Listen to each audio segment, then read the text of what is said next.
couch. I know about the couch. Yeah, the couch.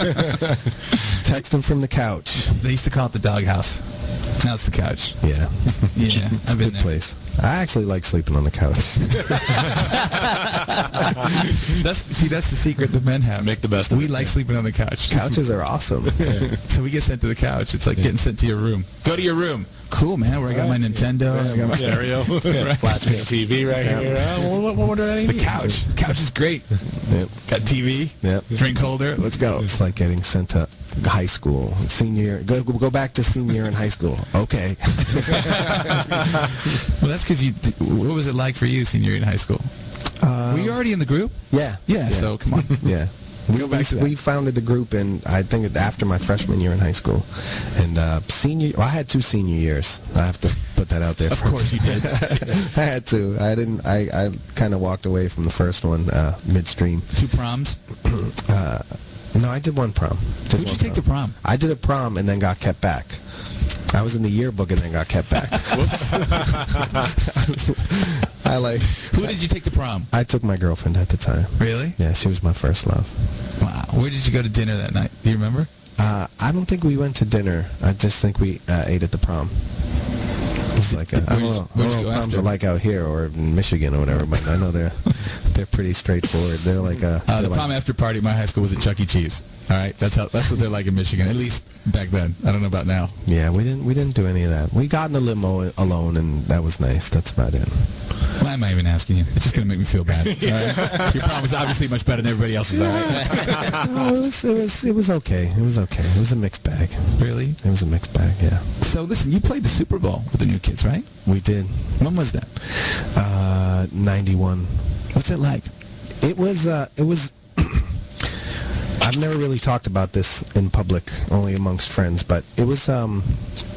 I wasn't really excited about it. You know, we had been approached about it a year earlier. I mean, that's how far in advance they start working on these things. And they were like, look, we want to do this Disney Super Bowl halftime. And, you know, I think at the time we're like, okay, how do we say no to the Super Bowl halftime show? You know, but as it got closer, we were going through sort of a lot of stuff. And we started to prepare for the American Music Awards. Which was going to be the next night after the Super Bowl.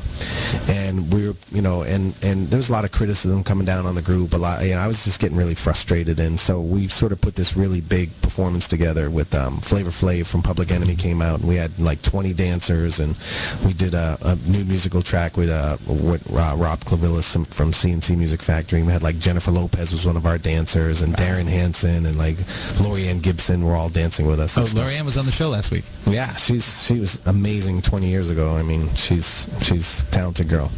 And so my sort of personal goal was to do the AMAs and to not and the Super Bowl was almost like, oh man, I can't believe it. All I kept saying is, all right, well, at least I got the AMAs the next night to sort of put our foot down, because the whole Disney thing of the Super Bowl halftime was sort of like, it was sort of furthering to me the negativity, and I wanted to make a statement on the AMAs. And the ironic thing that happened was we did the halftime show, and I'm telling you, I was on stage singing like, please get me out of here, get me to the AMAs tomorrow night, get me to the AMAs tomorrow night. Yeah, and strangely enough, the Gulf War was in progress, the first Gulf War, and George Bush interrupted the halftime show. George H.W. Bush, sorry, the first George Bush. He interrupted the halftime show to make a speech to the United States of America, and they preempted us, so we didn't even air during the Super Bowl. So you got your wish.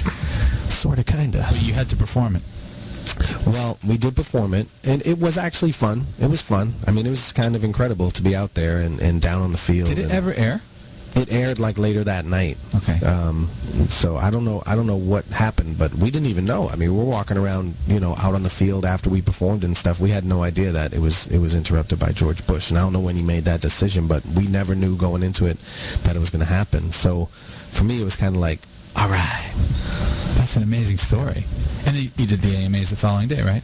Yes. And how was that? It was great. So you were right again. Well, no, the halftime show was good. It was good. It was good. I just, at that time, you know, I'm, 20 years old, whatever. I was frustrated. I was really frustrated with the criticism of the group and stuff. It's hard when you become famous at a young age. We all react in different ways. And my thing was like, I didn't really expect to be this famous and I certainly didn't expect to be this like hated, because when you reach a certain level of success, I mean, Lady Gaga is a perfect example. You know, she's very, very popular, very successful, and there's tons of people can't stand her and don't understand her, and why is she dressed like a freak and this and that and the other. It's, you know, it comes with the territory of being very successful. But for me, you know, it was important that we made a statement that year. Wow. Hey, there's a question from the chat right now.